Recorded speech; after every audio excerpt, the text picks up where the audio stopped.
Silks near Malabar gold, Puliyanmala road, Kattappana. Sreelakshmi enterprises, Amayar. Benny's gold and diamond jewellery, Rajakkad. KG's Jewelry, Kottayam കട, since 1950. Doctors clinical and diagnostic laboratory, Rajakkad. NK trading company, Erattayar. Pavithra gold, എന്നും സ്വന്തം.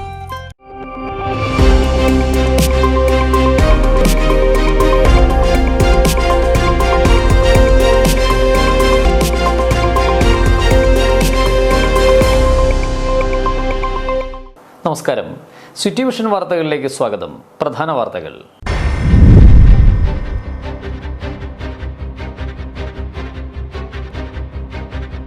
രാജാക്കാട് ഗ്രാമപഞ്ചായത്ത് 2025-26 വർഷത്തെ budget അവതരിപ്പിച്ചു.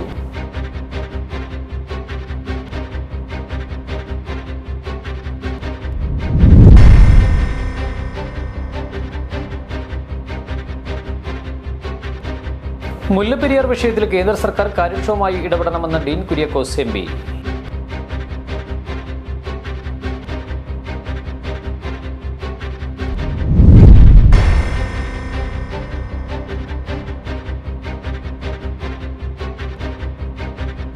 ഇടുക്കി ആനയിറങ്കിൽ കുട്ടിയാനയെ ചെരിഞ്ഞ നിലയിൽ കണ്ടെത്തി.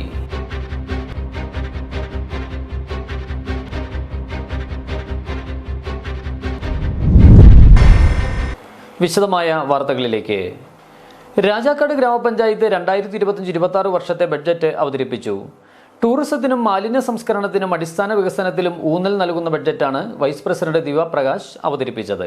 രാജാക്കാട് ഗ്രാമപഞ്ചായത്തിൽ 27 കോടി രൂപ 5 ലക്ഷം രൂപ വരവും 26 കോടി 58 ലക്ഷം രൂപ ചിലവും 46 ലക്ഷം രൂപ മിച്ചവുമുള്ള budget panchayat vice president Deepa Prakash അവതരിപ്പിച്ചു. പഞ്ചായത്ത് രൂപീകൃതമായ 1962 8,244 രൂപ വരവും 6,924 രൂപ ചിലവും 1,320 രൂപ മിച്ചവുമുള്ള ബഡ്ജറ്റാണ് അവതരിപ്പിച്ചതെങ്കിൽ 63 വർഷങ്ങൾക്ക് ശേഷം സർവ്വമേഖലയിലും വികസനങ്ങൾ ഏക്കത്തക്ക വിധം 27 കോടിയുടെ ബഡ്ജറ്റാണ് അവതരിപ്പിച്ചത്. ടൂറിസത്തിനും മാലിന്യ സംസ്കരണത്തിനും അടിസ്ഥാന വികസനത്തിനും ഏറെ പ്രാധാന്യം നൽകുന്ന ഈ ഭരണസമിതിയുടെ 5ാമത് ബഡ്ജറ്റാണ് അവതരിപ്പിച്ചത്. 2026 മാർച്ച് മാസത്തിൽ വികേന്ദ്രീകൃതമായ മാലിന്യ സംസ്കരണം പഞ്ചായത്തിലാകെ സാധ്യമാക്കുക എന്നതാണ് ലക്ഷ്യമെന്ന് വൈസ് പ്രസിഡന്റ് പറഞ്ഞു. മാലിന്യമുക്തത്തിനാണ് നമ്മൾ കൂടുതലായിട്ട് ഊന്നൽ കൊടുത്തിരിക്കുന്നത്. കാരണം നമ്മുടെ വഴിയോരങ്ങളിലെ വേസ്റ്റുകൾ നീക്കം ചെയ്യുന്നതിനും മേലിൽ ഇനി അത് വലിച്ചെറിയപ്പെടാതിരിക്കുന്നതിനും ധാരാളം ആളുകളുടെ എല്ലാ പഞ്ചായത്തിലെ മുഴുവൻ ആളുകളുടെയും ഒരു പങ്കാളിത്തം നമുക്ക് ആവശ്യമാണ്. നമ്മുടെ പുതിയ തലമുറയ്ക്ക് നല്ലൊരു നാട് സമ്മാനിക്കുന്നതിന് ഇതിൽ കൂടെ നമ്മൾക്ക് കഴിയട്ടെ എന്ന് ഞാൻ ആശംസിക്കുന്നു. ടൂറിസം പശ്ചാത്തല വികസനത്തിനായി 1.5 കോടി രൂപയും റോഡുകൾ, കലുങ്കുകൾ, റോഡ് മെയിൻ്റെനൻസ് എന്നിവയ്ക്കായി 6 കോടി 10 ലക്ഷം രൂപയും ആശുപത്രികൾ, വിട്ടുകിട്ടിയ സ്ഥാപനങ്ങൾ എന്നിവയ്ക്കായി 95,17,000 രൂപയും ഭവന നിർമ്മാണത്തിനായി 4 കോടി 63 ലക്ഷം രൂപയും വകയിരുത്തി. കാർഷിക മേഖലയ്ക്കും ക്ഷീരമേഖലയ്ക്കുമായി 46 ലക്ഷം രൂപ വീതം മാറ്റിവെച്ചു. ആരോഗ്യ മേഖലയ്ക്ക് 85 ലക്ഷവും കുടിവെള്ള പദ്ധതികൾക്ക് 81 ലക്ഷവും മാറ്റിവെച്ചു. രാജാക്കാട് ദിവ്യജ്യോതി ഓഡിറ്റോറിയത്തിൽ നടന്ന ബഡ്ജറ്റ് അവതരണ സമ്മേളനത്തിൽ ഗ്രാമപഞ്ചായത്ത് പ്രസിഡന്റ് നിഷ രതീഷ് അധ്യക്ഷത വഹിച്ചു. ബെന്നി പാലക്കാട്ട്, KP സുബീഷ്, ബിജി സന്തോഷ്, മിനി തോമസ് എന്നിവർ പ്രസംഗിച്ചു. City vision, Rajakkad. മുല്ലപ്പെരിയാർ വിഷയത്തിൽ കേന്ദ്ര സർക്കാർ കാര്യക്ഷമമായി ഇടപെടണമെന്ന് ഡീൻ കുര്യാക്കോസ് MP. ജലശക്തി മന്ത്രാലയത്തിന്റെ ധനാഭ്യർത്ഥന ചർച്ചയിൽ പങ്കെടുത്ത് സംസാരിക്കുമ്പോഴാണ് ഈ വിഷയം ഉന്നയിച്ചത്. 2021 ഡിസംബർ 31 കേന്ദ്ര ഡാം സുരക്ഷാ നിയമം യാഥാർത്ഥ്യമായതിനു ശേഷം ദേശീയ ഡാം സുരക്ഷാ അതോറിറ്റി രൂപീകരിക്കപ്പെട്ടു. എന്നിരുന്നാലും യാതൊരു പ്രവർത്തനങ്ങളും തുടങ്ങിയിരുന്നില്ല. കഴിഞ്ഞ സാമ്പത്തിക വർഷം 25 കോടി രൂപ അനുവദിച്ചെങ്കിലും 9.4 കോടി രൂപ മാത്രമാണ് NDSAയുടെ പ്രവർത്തനങ്ങൾക്കായി ചിലവാക്കിയത്. ഈ ബഡ്ജറ്റിൽ 23 കോടി രൂപ അനുവദിച്ചിട്ടുണ്ട്. ഡാം സുരക്ഷാ നിയമത്തിന്റെ 9 വ്യവസ്ഥകളനുസരിച്ച് സുരക്ഷാ ഭീഷണി നേരിടുന്ന ഡാമുകളുടെ സുരക്ഷ സംബന്ധിച്ച വിവരശേഖരണം, ഡാം തകർച്ച വഴിയുള്ള ദുരന്തങ്ങൾ ഒഴിവാക്കുന്നതിനുള്ള നയരൂപീകരണം, ഡാം സുരക്ഷാ സമിതികൾ തമ്മിലുള്ള പ്രശ്നങ്ങളും ഡാം ഉടമസ്ഥതയുമായുള്ള പ്രശ്നങ്ങൾ പരിഹരിക്കുക എന്നിവ ഉൾപ്പെടെ നിരവധി ഉത്തരവാദിത്വങ്ങൾ നിർവഹിക്കപ്പെട്ടിട്ടുണ്ട്. എന്നിരുന്നാലും നിയമപരമായി നിർവഹിക്കപ്പെടേണ്ട ഈ കടമകൾ ചെയ്തു തീർക്കുന്നതിന് NDSA ഇപ്പോഴും പര്യാപ്തമല്ല. ഡാം സുരക്ഷാ നിയമത്തിന്റെ 2 വകുപ്പനുസരിച്ച് മുല്ലപ്പെരിയാർ ഡാം പ്രത്യേകമായി പരിഗണിക്കപ്പെടേണ്ട ഡാമാണ്. 2022 ഏപ്രിൽ 8 സുപ്രീം കോടതി നിർദ്ദേശിച്ചതനുസരിച്ച് മേൽനോട്ട സമിതിയുടെ മുഴുവൻ ചുമതലകളും നിശ്ചിത കാലപരിധി കഴിഞ്ഞാൽ ഡാം സുരക്ഷാ അതോറിറ്റി വഹിക്കേണ്ടതാണ്. എന്നാൽ വളരെ നിരുത്തരവാദപരമായ സമീപനമാണ് കേന്ദ്രം സ്വീകരിച്ചിട്ടുള്ളത്. നിയമത്തിലെ 16-ാം വകുപ്പനുസരിച്ച് നിരന്തരമായ നിരീക്ഷണവും മേൽനോട്ടവും പ്രവർത്തനവും സുരക്ഷാ പരിശോധനയും അറ്റകുറ്റപ്പണികളും നിർവഹിക്കപ്പെട്ടിരിക്കുമ്പോൾ പാർലമെന്റിൽ നൽകിയ ചോദ്യോത്തരത്തിൽ സുരക്ഷാ പരിശോധന ഡാം സുരക്ഷാ അതോറിറ്റിയുടെ ചുമതലയല്ലെന്ന് പറഞ്ഞ നിർഭാഗ്യകരമാണ്. 2021 നിയമം പാസാക്കിയിട്ടും 4 വർഷം കഴിഞ്ഞ് ഇപ്പോഴും ഡാം സുരക്ഷാ അതോറിറ്റി സ്ഥലപരിശോധന പോലും നടത്താത്തത് പ്രത്യേകം കണക്കിലെടുക്കണം. ലോകത്ത് ഇന്നുവരെ സംഭവിക്കാത്ത വൻ ദുരന്തമായിരിക്കും മുല്ലപ്പെരിയാറിന് എന്തെങ്കിലും സംഭവിച്ചാൽ കേരളം ഏറ്റുവാങ്ങേണ്ടി വരുന്നത്. ഈ സാഹചര്യം കണക്കിലെടുത്ത് തമിഴ്നാടിന് ആവശ്യത്തിന് വെള്ളം നൽകുന്നത് തുടർന്ന് കേരളത്തിന് സുരക്ഷ ഉറപ്പാക്കി പുതിയ ഡാം യാഥാർത്ഥ്യമാക്കുന്നതിന് ഡാം സുരക്ഷാ അതോറിറ്റിയുടെ നേതൃത്വത്തിൽ തയ്യാറാകണമെന്നും ഡീൻ കുര്യാക്കോസ് ആവശ്യപ്പെട്ടു. City vision, Upputhara. ഇടുക്കി ആനയിറങ്ങലിൽ കുട്ടിയാനയെ ചെരിഞ്ഞ നിലയിൽ കണ്ടെത്തി. 8 വയസ്സോളം പ്രായം വരുന്ന പിടിയാനയാണ് ചെരിഞ്ഞത്. കാട്ടാനക്കൂട്ടത്തിന് ഒപ്പം നടക്കുന്നതിനിടെ കാൽ വഴുതി വീണ് അപകടം പറ്റിയതാവാമെന്നാണ് പ്രാഥമിക നിഗമനം. ആനയിറങ്കൽ പുതുപരട്ട് തേയിലത്തോട്ടം മേഖലയിലാണ് കുട്ടിയാനയെ ചെരിഞ്ഞ നിലയിൽ കാണപ്പെട്ടത്. ജഡത്തിന് 2 ദിവസത്തോളം പഴക്കമുണ്ട്. ഇന്ന് രാവിലെ തേയിലത്തോട്ടത്തിൽ ജോലിക്കെത്തിയ തൊഴിലാളികളാണ് ജഡം കണ്ടത്. കാലത്ത് 7:30 മണിക്ക് വരുമ്പോൾ ഇവിടുത്തെ ആന ഇവിടെ മരിച്ചുപോയി കിടന്നാണ് ഞാൻ കണ്ട്. പിന്നെ ഫീൽഡ് ഓഫീസർ, മാനേജർ എല്ലാം കണ്ട് വിളിച്ച് പറഞ്ഞിട്ട് പിന്നെ എല്ലാ ആൾക്കാരും വന്ന് കണ്ടിട്ട് അത് മൂലയ്ക്കും ഒരു 7-8 ഉണ്ട്. അതുകൊണ്ടാണ് ഞാൻ കണ്ട് എല്ലായിടത്തും പറഞ്ഞിട്ടുണ്ട്. ഏതാനും ദിവസങ്ങളായി 8ഓളം വരുന്ന കാട്ടാനക്കൂട്ടം പ്രദേശത്തിറങ്ങിയിരുന്നു. ഇതിനിടെ കുട്ടിയാന 20 അടിയോളം താഴ്ച വരുന്ന പ്രദേശത്തേക്ക് കാൽവഴുതി വീണതാവാമെന്നാണ് കരുതുന്നത്. Devikulam range officer Akhil K ബാബുവിന്റെ നേതൃത്വത്തിൽ തേക്കടിയിൽ നിന്ന് വനവകുപ്പിന്റെ വെറ്റിനറി സംഘമെത്തി പോസ്റ്റ്മോർട്ടം നടത്തിയ ശേഷം ജഡം കത്തിക്കും. സിറ്റി വിഷൻ, രാജകുമാരി. വണ്ടിപ്പെരിയാർ വാളാർഡിക്ക് സമീപം ഓട്ടോറിക്ഷയിൽ കാർ ഇടിച്ച് നിർത്താതെ പോയി. അപകടത്തിൽ സ്ത്രീക്ക് പരിക്കേറ്റു. ഗുരുതര പരിക്കേറ്റ 62-ാം മൈൽ സ്വദേശി മഞ്ജുലയെ കോട്ടയം മെഡിക്കൽ കോളേജ് ആശുപത്രിയിലേക്ക് മാറ്റി. പോലീസ് നിർത്താതെ പോയ വാഹനത്തിനായുള്ള തിരച്ചിൽ ആരംഭിച്ചു. ബുധനാഴ്ച വൈകുന്നേരം 7:30 അപകടമുണ്ടായത്. വണ്ടിപ്പെരിയാർ വാളാർഡി പ്ലാലാക്കാട് ഗ്ലേറ്റിന് എതിർവശത്താണ് അപകടം സംഭവിച്ചത്.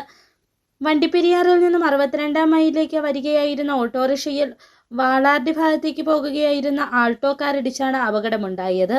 അപകടത്തെ തുടർന്ന് കാർ നിർത്താതെ പോവുകയും ഓട്ടോറിക്ഷ റോഡിലേക്ക് തന്നെ ഒരു വശത്തായി മറയുകയും ചെയ്തു. ഈ സമയം യാത്രക്കാരായ 3 പേരും ഡ്രൈവറുമാണ് ഓട്ടോറിക്ഷയിലുണ്ടായിരുന്നത്. ഇതിൽ 62-ാം മൈൽ ലക്ഷംവീട് കോളനി താമസിക്കുന്ന 44 വയസ്സുള്ള മഞ്ജുള ഓട്ടോറിക്ഷയ്ക്ക് അടിയിൽ പെട്ടുപോവുകയും തലയ്ക്ക് ഗുരുതരമായി പരിക്കേൽക്കുകയും ചെയ്തു. തുടർന്ന് ഓടിക്കൂടിയ നാട്ടുകാർ മഞ്ജുളയെ വണ്ടിപ്പെരിയാർ സഹകരണ ആശുപത്രിയിൽ എത്തിച്ച് പ്രാഥമിക ചികിത്സ നൽകിയ ശേഷം തലയ്ക്ക് ഗുരുതര പരിക്കേറ്റതിനാൽ കോട്ടയം മെഡിക്കൽ കോളേജ് ആശുപത്രിയിലേക്ക് മാറ്റുകയാണ് ഉണ്ടായത്. ഞങ്ങൾ ഗ്രാമിൽ ഒരു മറന്നിട്ട് പോയിട്ട് വീട്ടിൽ തിരിച്ചു പോയതാണ്. വാളടി കഴിഞ്ഞിട്ട് ആ ടേണിങ്ങിൽ വെച്ചിട്ട് പ്ലാക്കാട് ടേണിങ് ഇല്ലേ അവിടെ വെച്ചിട്ട് ഈ ഒരു കാറും വേഗത്തിൽ വന്ന് ഓട്ടോ തട്ടി മറിച്ചിട്ടിട്ട് വിട്ടു പോവുകയും ചെയ്തു. ഞങ്ങൾ പിന്നെ വേഗം ഇങ്ങോട്ട് ഹോസ്പിറ്റലിലേക്ക് കൊണ്ടുപോയി. ഓട്ടോറിക്ഷയിലുണ്ടായിരുന്ന മഞ്ജുളയുടെ ഭർത്താവ് മണി, പള്ളിപ്പടിക്ക് സമീപം താമസിക്കുന്ന മെൽവിൻ, ഓട്ടോറിക്ഷ ഡ്രൈവർ ചേരൻ എന്നിവർ നിസ്സാര പരിക്കുകളോടെ രക്ഷപ്പെടുകയും ചെയ്തു. തുടർന്ന് വണ്ടിപ്പെരിയാർ പോലീസ് വിവരമറിയിച്ചതനുസരിച്ച് നിർത്താതെ പോയ കാറിനായുള്ള തിരച്ചിൽ ആരംഭിക്കുകയാണ് പോലീസ്. City vision, Upputhara. ആധുനിക സൗകര്യങ്ങളോടുകൂടിയ വണ്ടിപ്പെരിയാർ പഞ്ചായത്ത് മിനി സ്റ്റേഡിയത്തിന്റെ നവീകരണ പ്രവർത്തനങ്ങൾക്ക് തുടക്കമായി. MLA ഫണ്ട് 50 ലക്ഷം രൂപയും സംസ്ഥാന സർക്കാരിന്റെ ഒരു പഞ്ചായത്തിൽ ഒരു കളിയിടം പദ്ധതിയിൽ ഉൾപ്പെടുത്തിയുള്ള 50 ലക്ഷം രൂപയും ഉൾപ്പെടെ 1 കോടി രൂപയുടെ നവീകരണ പ്രവർത്തനങ്ങളാണ് നടക്കുന്നത്. Project execution and management sports Kerala ഫൗണ്ടേഷന്റെ നേതൃത്വത്തിൽ എറണാകുളം പ്രൈം ടെക് എഞ്ചിനീയറിംഗിനാണ് നിർമ്മാണ ചുമതല. തോട്ടം മേഖലയിൽ നിന്നും നിരവധി കായിക പ്രതിഭകളെ വാർത്തെടുക്കുവാൻ വേദിയായ വണ്ടിപ്പെരിയാർ പഞ്ചായത്ത് മിനി സ്റ്റേഡിയത്തിന്റെ നവീകരണ പ്രവർത്തനങ്ങൾക്കാണ് തുടക്കമായിരിക്കുന്നത്. ദേശീയപാതയോട് ചേർന്നുള്ള വശത്ത് 9 അടി ഉയരത്തിൽ ഫെൻസിംഗ് സ്ഥാപിക്കും. ഈ ഭാഗത്തായി വോളിബോൾ കോർട്ടും കബഡി കോർട്ടും നിർമ്മിക്കും. സ്റ്റേഡിയത്തിലേക്കുള്ള പ്രവേശന കവാടം മുതൽ ഫെൻസിംഗ് നിർമ്മിച്ച് ഗേറ്റ് സ്ഥാപിച്ച് സ്റ്റേഡിയം സുരക്ഷിതമാക്കും. ഗ്രൗണ്ട് അനുയോജ്യമായ മണ്ണുപയോഗിച്ച് നിരത്തി കായികമേളകൾക്ക് അനുയോജ്യമായ ട്രാക്കും ക്രിക്കറ്റ്, ഫുട്ബോൾ എന്നിവയ്ക്ക് അനുയോജ്യമായ ഗ്രൗണ്ടാക്കി മാറ്റുവാനാണ് തീരുമാനം. ഇതിന്റെ പ്രാഥമിക പ്രവർത്തനങ്ങൾ ആരംഭിച്ചതായി വർക്ക് സൂപ്പർവൈസർ പറയുന്നു. എറണാകുളം ആസ്ഥാനമായിട്ട് പ്രവർത്തിക്കുന്ന പ്രൈം ടെക് എഞ്ചിനീയറിംഗ് എന്ന കമ്പനിയാണ് ഇപ്പോൾ ഇതിൻ്റെ വർക്കുകൾ ഏറ്റെടുത്ത് നടത്തുന്നത്. ഏറ്റെടുത്ത വർക്കുകൾ അനുസരിച്ച് ഈ ഹൈവേയുടെ സൈഡിൽ 9 മീറ്റർ ഫെൻസിങ്ങും ബാക്കിയുള്ള സൈഡിൽ 6 മീറ്ററിൻ്റെ ഫെൻസിങ്ങാണ് നമ്മൾ ഉദ്ദേശിക്കുന്ന വർക്ക് നടക്കുന്നത്. പിന്നെ ഗ്രൗണ്ടിൽ 2 ഡ്രൈനേജുകളുണ്ട്. മഴക്കാലത്തുള്ള വെള്ളക്കെട്ട് ഒഴിവാക്കാനായിട്ട് 2 ഡ്രൈനേജുകളും സ്ഥാപിക്കുന്നു. മഴക്കാലങ്ങളിൽ സ്റ്റേഡിയത്തിൽ വെള്ളക്കെട്ട് ഒഴിവാക്കുന്നതിനായി ഇരുവശങ്ങളിലും ഡ്രൈനേജുകൾ സ്ഥാപിക്കും.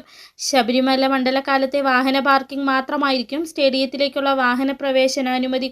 കൂടാതെ കന്നുകാലികൾ കയറി സ്റ്റേഡിയം വൃത്തിഹീനമാക്കുന്നതും തടയുവാനാണ് ഗേറ്റ് സ്ഥാപിച്ച് സുരക്ഷിതമാക്കുന്നത്. നിലവിൽ വെളിച്ച സൗകര്യമില്ലാത്ത മിനി സ്റ്റേഡിയം ഫ്ലഡ് ലൈറ്റുകൾ സ്ഥാപിച്ച് പ്രകാശഭരിതമാക്കും. സ്റ്റേഡിയത്തിലെ ഗാലറി നവീകരിച്ച് ഇരിപ്പിട സൗകര്യവും ഒരുക്കും. ഇത്തരം നവീകരണ പ്രവർത്തനങ്ങളിലൂടെ വണ്ടിപ്പെരിയാർ പഞ്ചായത്ത് മിനി സ്റ്റേഡിയത്തിന്റെ മുഖച്ഛായ തന്നെ മാറുമെന്നാണ് കായിക പ്രേമികളുടെ പ്രതീക്ഷ. പീരുമേട് MLA വാഴൂർ സോമന്റെ ആസ്തി വികസന ഫണ്ടിൽ നിന്നും 50 ലക്ഷം രൂപയും സംസ്ഥാന സർക്കാരിന്റെ ഒരു പഞ്ചായത്തിൽ ഒരു കളിയിടം പദ്ധതിയിൽ ഉൾപ്പെടുത്തിയ 50 ലക്ഷവും കൂടി 1 കോടി രൂപയാണ് നവീകരണ പ്രവർത്തനങ്ങൾക്കായി വിനിയോഗിക്കുന്നത്. നിർമ്മാണ പ്രവർത്തനങ്ങൾ പൂർത്തിയാക്കി കാലതാമസം കൂടാതെ സ്റ്റേഡിയം കായിക ലോകത്തിന് സമർപ്പിക്കുവാൻ കഴിയുമെന്നാണ് കരുതുന്നത്. City vision, Upputhara. വണ്ടൻമേട്ടിൽ സൗജന്യ ആയുർവേദ മെഡിക്കൽ ക്യാമ്പും ബോധവൽക്കരണ സെമിനാറും നടത്തി. പഞ്ചായത്ത് പ്രസിഡന്റ് സുരേഷ് മാനങ്കരി ഉദ്ഘാടനം നിർവഹിച്ചു. വണ്ടൻമേട് ഗ്രാമപഞ്ചായത്തിന്റെയും Ayush health and wellness centre, government Ayurveda dispensary Vandanmedu, വ്യാപാരി വ്യവസായി ഏകോപന സമിതി പുറ്റടി യൂണിറ്റിന്റെയും ആഭിമുഖ്യത്തിൽ സൗജന്യ ആയുർവേദ മെഡിക്കൽ ക്യാമ്പും ബോധവൽക്കരണ ക്ലാസും നടത്തി. ബുധനാഴ്ച രാവിലെ 10 മുതൽ 1 മണി വരെ പുറ്റടി വ്യാപാര ഭവനിൽ വെച്ചാണ് പരിപാടി നടത്തിയത്. പഞ്ചായത്ത് പ്രസിഡന്റ് സുരേഷ് മാനങ്കരി ഉദ്ഘാടനം നിർവഹിച്ചു. വാർഡ് മെമ്പർ സൂസൻ ജേക്കബ് അധ്യക്ഷത വഹിച്ചു. രാജു MC, വ്യാപാരി വ്യവസായി ഏകോപന സമിതി president, doctor Meeradevi R, medical officer Vandanmedu, doctor Srithija MB, medical officer NHM Ayush PHC Karunapuram എന്നിവർ ക്യാമ്പിന് നേതൃത്വം നൽകി. ക്ഷയരോഗ ബോധവൽക്കരണ ക്ലാസ് ദിവ്യചന്ദ്രൻ MPHW, ജീവിതശൈലി രോഗവും യോഗയും KK സുരേഷ് MC, യോഗ പരിശീലകൻ സർക്കാർ ആയുർവേദ ഡിസ്പെൻസറി വണ്ടൻമേട് എന്നിവർ ക്ലാസുകൾ എടുത്തു. City vision, Upputhara. ഇനിയൊരു ഇടവേള. പവിത്ര ഗോൾഡ്, എന്നും സ്വന്തം. Alunkal jewellery, NH road, Adimali. ഞങ്ങൾ നഗരമധ്യത്തിലല്ല, ജനമധ്യത്തിലാണ്. ആരോഗ്യകരമായ വളർച്ചയെ സഹായിക്കുന്ന കരാബിയൂൺ ഉള്ളപ്പോൾ പിന്നെന്തിനാണ് അമിത മരുന്നും വളപ്രയോഗവും? കർഷകരുടെ വിശ്വാസമാർജിച്ച ഒരു വൈറ്റ് ഫീൽഡ് ഇന്റർനാഷണൽ ഉൽപ്പന്നം. Make your home beautiful with KJ granite and tiles, Kattappana, Kanjirappally. വീണ്ടും വാർത്തകളിലേക്ക്. ലഹരിയുടെ ഉപയോഗവും വിൽപ്പനയും തടയുക എന്ന ലക്ഷ്യത്തോടെ പോലീസ് സംസ്ഥാന വ്യാപകമായി നടപ്പാക്കുന്ന ഓപ്പറേഷൻ ഡി ഹണ്ടിന്റെ ഭാഗമായി ജില്ലയിൽ ഇന്നലെ വരെ രജിസ്റ്റർ ചെയ്യപ്പെട്ടത് 171 കേസുകൾ. 5628 പേരെ പരിശോധിച്ചു. 176 പേരെ അറസ്റ്റ് ചെയ്തു. 7 പേരെ ജയിലിലടച്ചു. സംസ്ഥാന പോലീസ് മേധാവിയുടെ നിർദ്ദേശപ്രകാരമാണ് പരിശോധനകൾ തുടരുന്നത്. സംസ്ഥാനത്ത് ലഹരിയുടെ ഉപയോഗവും അതിക്രമങ്ങളും വർദ്ധിച്ച സാഹചര്യത്തിലാണ് ലഹരിയുടെ ഉപയോഗവും വിൽപ്പനയും തടയുകയെന്ന ലക്ഷ്യത്തോടെ പോലീസ് ഓപ്പറേഷൻ ഡി ഹണ്ടുമായി രംഗത്തിറങ്ങിയിട്ടുള്ളത്. ഇതിന്റെ ഭാഗമായുള്ള പോലീസിന്റെ പരിശോധനകൾ തുടരുന്നുണ്ട്. ഇതിന്റെ ഭാഗമായി ജില്ലയിൽ ഫെബ്രുവരി 22 മുതൽ ഇന്നലെ വരെ രജിസ്റ്റർ ചെയ്യപ്പെട്ടത് 171 കേസുകളാണ്. 5628 പേരെ പരിശോധിച്ചു. 176 പേരെ അറസ്റ്റ് ചെയ്തു. 7 പേരെ ജയിലിൽ അടച്ചു. 2 കിലോയിലധികം ഉണക്ക കഞ്ചാവും 1 കഞ്ചാവ് ചെടിയും 115 കഞ്ചാവ് വീടുകളും കണ്ടെത്തി. 105 gram hashish oil, 0.97 gram methamphetamine, 1 ഗ്രാമിലധികം MDMA എന്നിവയും പോലീസ് പരിശോധനയിൽ കണ്ടെടുത്തു. ലഹരി വസ്തുക്കൾ കണ്ടെത്താൻ പ്രത്യേക പരിശീലനം ലഭിച്ച പോലീസ് നായയുടെ സഹായത്തോടെയാണ് പരിശോധന തുടരുന്നത്. വഴിയോരങ്ങളിലെ പെട്ടിക്കടകളിലും അയൽ സംസ്ഥാന തൊഴിലാളികൾ താമസിക്കുന്ന ലോഡ്ജുകളിലും ആളൊഴിഞ്ഞ കെട്ടിടങ്ങളിലും വാഹനങ്ങളിലുമടക്കം പോലീസ് പരിശോധന നടത്തുന്നുണ്ട്. തുടർന്നും ജില്ലയിലുടനീളം നിരന്തര പരിശോധനകൾ നടത്തുമെന്നും ലഹരി മാഫിയയ്ക്കെതിരെ കർശന നടപടികൾ തുടരുമെന്നും ജില്ലാ പോലീസ് മേധാവി അറിയിച്ചു. City vision, Adimali. Milma Ernakulam regional cooperative milk producers union ലിമിറ്റഡിന്റെ നേതൃത്വത്തിൽ അടിമാലിയിൽ ഫാർമേഴ്സ് അവയർനെസ് പ്രോഗ്രാം സംഘടിപ്പിച്ചു. അടിമാലി ഗ്രാമപഞ്ചായത്ത് വൈസ് പ്രസിഡന്റ് അനസ് ഇബ്രാഹിം പരിപാടിയുടെ ഉദ്ഘാടനം നിർവഹിച്ചു. അടിമാലി നാഷണൽ ലൈബ്രറി ഹാളിലായിരുന്നു Milma Ernakulam regional cooperative milk producers union ലിമിറ്റഡിന്റെ നേതൃത്വത്തിൽ ഫാർമേഴ്സ് അവയർനെസ് പ്രോഗ്രാം സംഘടിപ്പിച്ചത്. നിരവധി ക്ഷീര കർഷകർ പരിപാടിയിൽ പങ്കെടുത്തു. അടിമാലി ഗ്രാമപഞ്ചായത്ത് വൈസ് പ്രസിഡന്റ് അനസ് ഇബ്രാഹിം പരിപാടിയുടെ ഉദ്ഘാടനം നിർവഹിച്ചു. ഗൗരവമായി ആലോചിച്ചാണ് ഓരോ പ്രവർത്തനങ്ങളും നടത്തി വരുന്നത്. കഴിഞ്ഞ വർഷം നമ്മൾ അതുപോലെ തന്നെ കാലിക്കറ്റ് സബ്സിഡി, അതുപോലെ തന്നെ പാൽ ഇൻസെന്റീവ് എല്ലാം നമ്മൾ നൽകാൻ ശ്രമിച്ചിരുന്നു. ഒരു പരിധിവരെയുള്ള സഹായങ്ങൾ നിങ്ങൾക്ക് ഗുണകരമായി എന്ന് വിശ്വസിക്കുന്നു. ഈ വർഷം നമ്മൾ ഓരോ പശു വളർത്തുന്നവർക്ക് പശു മേടിക്കുന്നവരുടെ സബ്സിഡി എല്ലാ വാർഡിലും ഒരെണ്ണമാണ് വെച്ചിട്ടുള്ളതായിരുന്നു. 6 ലക്ഷം രൂപ പദ്ധതിയായിരുന്നു. അടുത്ത വർഷവും നമ്മൾ ഈ പദ്ധതി കൊടുക്കാനാണ് ആഗ്രഹിക്കുന്നത്. അടിമാലി സർവീസ് സഹകരണ ബാങ്ക് പ്രസിഡന്റ് PR സലികുമാർ അധ്യക്ഷത വഹിച്ചു. ഗ്രാമപഞ്ചായത്ത് അംഗങ്ങളായ Siddique, Maneesh Narayanan, Chattupara APCOS president Eldhos, P&I manager Sindhu, Lali തുടങ്ങിയവർ സംസാരിച്ചു. മിൽമ സൂപ്പർവൈസർമാർ ബിബിൻ PK, എബിൻ ചാക്കോ, ഹർഷ തുടങ്ങിയവർ കർഷകർക്കായി ക്ലാസുകൾ നയിച്ചു. City vision Adimali. Adimali 1000 acre കടുക്കാസിറ്റി റേഷൻ കടപ്പടിക്ക് മുകൾ ഭാഗത്ത് കൃഷിയിടത്തിൽ കേഴമാനിന്റെ മൃതദേഹം അജ്ഞാത ജീവി ഭക്ഷിച്ച നിലയിൽ കണ്ടെത്തി. തലയടക്കമുള്ള ശരീരഭാഗങ്ങൾ ഭക്ഷിച്ച നിലയിലാണ്. പനംകുട്ടി ഡെപ്യൂട്ടി ഫോറസ്റ്റ് റേഞ്ച് പരിധിയിൽ വരുന്ന പ്രദേശമാണ് ഇവിടം. വനംവകുപ്പ് ഉദ്യോഗസ്ഥർ സ്ഥലത്തെത്തി തുടർ നടപടി സ്വീകരിച്ചു. പ്രദേശവാസിയായ കൊട്ടാരത്തിൽ രാജന്റെ കൃഷിയിടത്തിലാണ് അജ്ഞാത ജീവി ഭക്ഷിച്ച നിലയിൽ കേഴമാനിന്റെ മൃതദേഹം കിടന്നിരുന്നത്. മൃതദേഹത്തിന് ഏതാനും ദിവസത്തെ പഴക്കമുണ്ട്. പറമ്പുടമ വിവരമറിയിച്ചതിനെ തുടർന്ന് പനംകുട്ടി ഡെപ്യൂട്ടി ഫോറസ്റ്റ് റേഞ്ചിൽ നിന്നുള്ള സെക്ഷൻ ഫോറസ്റ്റ് ഓഫീസർ അടങ്ങുന്ന വനപാലക സംഘം സ്ഥലത്തെത്തി പരിശോധന നടത്തി. കേഴമാനിന്റെ തലയടക്കമുള്ള ശരീരഭാഗങ്ങൾ ഭക്ഷിച്ച നിലയിലാണ്. പ്രദേശത്ത് 3.5 ഇഞ്ച് വ്യാസമുള്ള അജ്ഞാത ജീവിയുടെ കാൽപ്പാടും കണ്ടെത്തി. വനവകുപ്പ് ഉദ്യോഗസ്ഥർ സംഭവത്തിൽ തുടർ നടപടി സ്വീകരിച്ചു. മനുഷ്യ വന്യജീവി സംഘർഷ ലഘൂകരണ കോർഡിനേഷൻ അംഗം K. ബുൾബേന്ദ്രനും സ്ഥലത്തെത്തിയിരുന്നു. പ്രദേശത്ത് മുൻകാലങ്ങളിൽ പുലിയുടെ സാന്നിധ്യം ഉണ്ടായിട്ടുള്ളതായാണ് പ്രദേശവാസികൾ നൽകുന്ന വിവരം. കൈതച്ചാൽ വനമേഖലയോട് ചേർന്ന പ്രദേശമാണിവിടം. City vision Adimali. അടിമാലി താലൂക്ക് ആശുപത്രിയോട് സർക്കാർ കാണിക്കുന്ന അവഗണന അവസാനിപ്പിക്കണമെന്ന് ബ്ലോക്ക് പഞ്ചായത്ത് ഭരണസമിതി അടിമാലിയിൽ വാർത്താ സമ്മേളനത്തിൽ ആവശ്യപ്പെട്ടു. സർക്കാർ അവഗണനയിൽ പ്രതിഷേധിച്ച് അടുത്ത മാസം 9-ന് ഭരണസമിതിയുടെ നേതൃത്വത്തിൽ DMO ഓഫീസിലേക്ക് മാർച്ച് സംഘടിപ്പിക്കുമെന്നും ആശുപത്രിയിൽ വിവിധ പദ്ധതികൾ ഭരണസമിതി നടപ്പാക്കാൻ ശ്രമിക്കുമ്പോൾ തടസ്സമായി നിൽക്കുന്നത് സർക്കാർ നിലപാടാണെന്നും ബ്ലോക്ക് പഞ്ചായത്ത് ഭരണസമിതി ആരോപിച്ചു. അടിമാലി താലൂക്ക് ആശുപത്രിയുമായി ബന്ധപ്പെട്ട വിവിധ ആരോപണങ്ങളാണ് അടിമാലി ബ്ലോക്ക് പഞ്ചായത്ത് ഭരണസമിതി മുമ്പോട്ട് വയ്ക്കുന്നത്. ഡയാലിസിസ് യൂണിറ്റിന്റെ ഉദ്ഘാടനത്തോടനുബന്ധിച്ച് ബ്ലഡ് ബാങ്കിന്റെ പ്രവർത്തനം സജ്ജമാക്കുമെന്ന് പ്രഖ്യാപിച്ചിരുന്നെങ്കിലും യാതൊരു നടപടിയും ഉണ്ടായില്ല. ആശുപത്രിയുടെ കാഷ്വാലിറ്റി ബ്ലോക്കിന് ഫയർ NOC ലഭിച്ചിട്ടില്ല. ദേശീയപാതയോട് ചേർന്നുള്ള ആശുപത്രി എന്ന നിലയിൽ അപകടങ്ങൾ ഉണ്ടാകുന്ന ഘട്ടത്തിൽ ആശുപത്രിയിൽ മിനി ICU സ്ഥാപിക്കേണ്ടത് അത്യന്താപേക്ഷിതമാണ്. ഇതിനായി ഡോക്ടർമാരുടെ സേവനം ലഭ്യമാക്കുന്നതിൽ ആരോഗ്യവകുപ്പ് തികഞ്ഞ അനാസ്ഥയാണ് കാണിക്കുന്നതെന്നും ഭരണസമിതി ആരോപിച്ചു. പുരോഗതിക്ക് വേണ്ടി നിരവധിയായ കർമ്മപദ്ധതികൾ ബ്ലോക്ക് പഞ്ചായത്ത് ഭരണസമിതി ആവിഷ്കരിച്ച് നടപ്പാക്കുന്നുണ്ടെങ്കിൽ കൂടി ഇതിനെല്ലാം പ്രതിബന്ധമായി നിൽക്കുന്നത് സർക്കാർ നിലപാടുകൾ. പ്രധാനമായും ഇവിടെ എല്ലാവർക്കും അറിയാവുന്നതുപോലെ അടിമാലി താലൂക്ക് ആശുപത്രിയിൽ ഡയാലിസിസ് യൂണിറ്റിൻ്റെ ഉദ്ഘാടനമില്ല. ആ സന്ദർഭത്തിൽ തന്നെ ഉണ്ടായ ഒരു കാര്യമുണ്ട്. അവിടെ അന്ന് മന്ത്രി പറഞ്ഞിട്ടുള്ളൊരു കാര്യമുണ്ട്. 2 ദിവസത്തിനകം പതോളജിസ്റ്റിനെ നിയമിക്കുമെന്നാണ് പറഞ്ഞത്.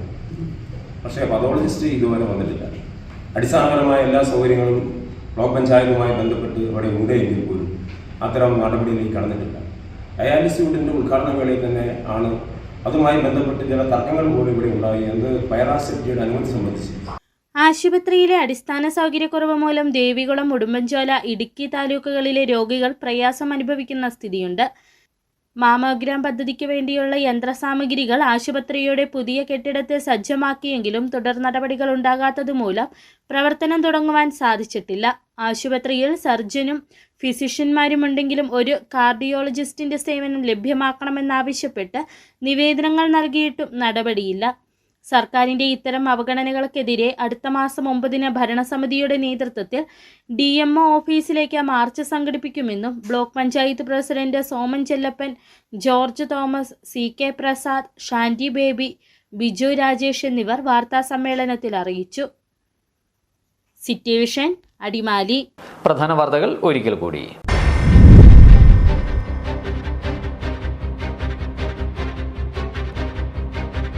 രാജാക്കാട് ഗ്രാമപഞ്ചായത്ത് 2025-26 വർഷത്തെ ബഡ്ജറ്റ് അവതരിപ്പിച്ചു.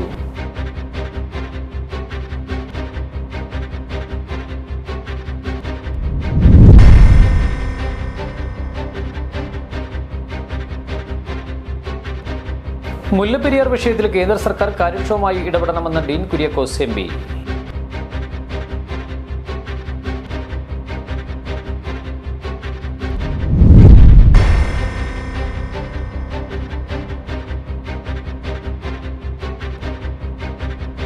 ഇടുക്കി ആനയിറങ്കിൽ കുട്ടിയാനയെ ചെരിഞ്ഞ നിലയിൽ കണ്ടെത്തി.